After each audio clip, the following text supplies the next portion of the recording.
At the start of the 20th century, America was about to change forever. Detroit, Michigan turned into the center of something bigger than anyone could imagine. Henry Ford wanted to build cars not just for the rich, but for every working American family. And with the launch of the Model T in 1908, he started a revolution. Suddenly, ordinary people who once used horses to get around town could now drive across states. Roads filled with cars from coast to coast. Families began to explore the country, businesses grew, and highways stretched farther each year. By the 1920s, cars were no longer just machines, they were freedom. Chevrolet, Chrysler, and Dodge entered the race, each pushing harder to dominate. Detroit earned its name as the Motor City, where factories roared day and night. Assembly lines turned out cars faster than ever before. Millions of Americans bought them, proud to own something built in their own country. The car industry gave jobs to thousands. Men and women in Michigan, Ohio, and Illinois found new opportunities. Cities grew richer, and America's identity tied itself to the automobile. Owning a car meant success, pride, and independence. The 1970s arrived, and with it, chaos. An oil crisis hit America hard. Gas stations in California, Texas, and New York had lines stretching for blocks. Prices shot up and frustration grew. People wanted smaller, fuel-efficient cars, but American companies had ignored the warning signs. Ford, GM, and Chrysler kept building large, heavy cars that guzzled fuel. And when the crisis hit, they were caught off guard. And then Japan entered the scene. Toyota and Honda rolled out reliable, cheap, and fuel-saving models. Americans were shocked. These cars didn't break down. They didn't waste gas, and they lasted for years. Suddenly, U.S. cars looked outdated, expensive, and weak. The 1980s and 1990s brought more pain. Quality issues, bad designs, and falling trust pushed Americans away from their own brands.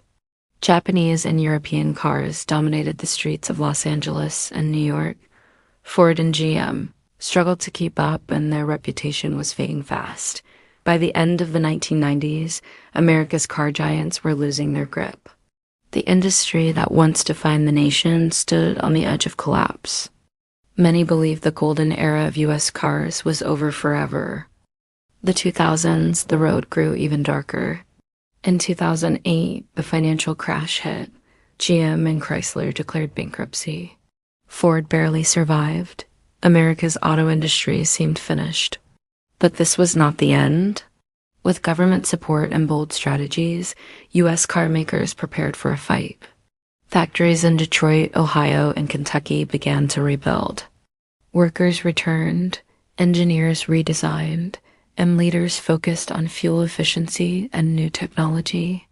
Jeep reinvented itself with rugged designs.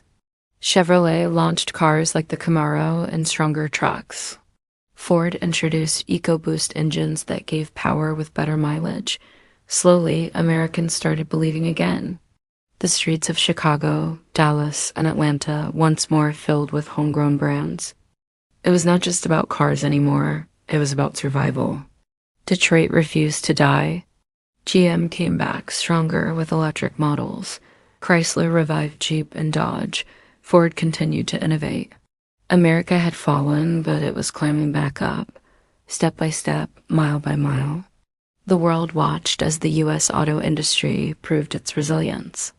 By the 2010s, U.S. cars were no longer seen as outdated. They stood tall, competing again on a global scale. The comeback was real, and Detroit roared with new life. The battle for the world's best cars is on. But this time it's personal.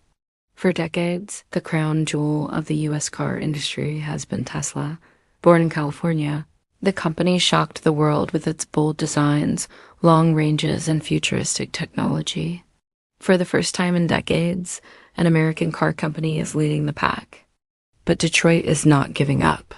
Ford launched its Mustang Mach-E, an electric F-150, proving that tradition and innovation can meet. GM, meanwhile, is going all in on electric with its Chevrolet and Cadillac lines. The company is even turning its factories into EV plants. The race is on to dominate the roads of Texas, California, and New York with electric vehicles. And it's not just about who will win. It's about how the US car industry went from near death to leading the pack once again. This is a story of resilience, of innovation, and of never giving up. The future is electric, and the US car industry is ready to drive it.